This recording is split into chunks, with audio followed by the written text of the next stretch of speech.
Please welcome at this time Ms. Audrey Gorman.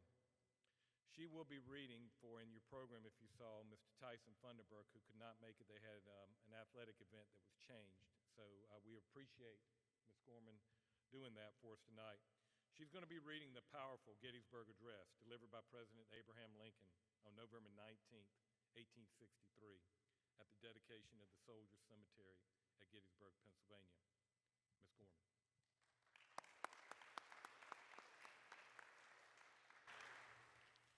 As we gather to celebrate the 250th anniversary of the signing of America's Declaration of Independence, it is altogether proper that we should also recognize the sacrifices made by those women and men who serve and have served in the armed forces of the United States of America to help guarantee the rights so elegantly written in this declaration.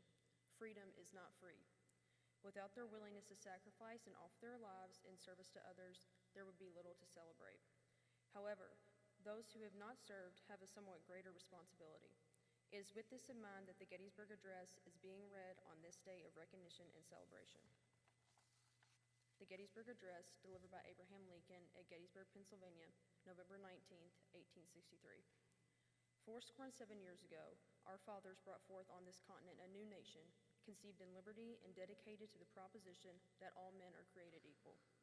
Now we are engaged in a great civil war, testing whether that nation, or any nation so conceived and so dedicated, can long endure.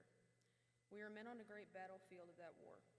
We have come to dedicate a portion of that field as a final resting place for those who here gave their lives that the nation might live. It is altogether fitting and proper that we should do this.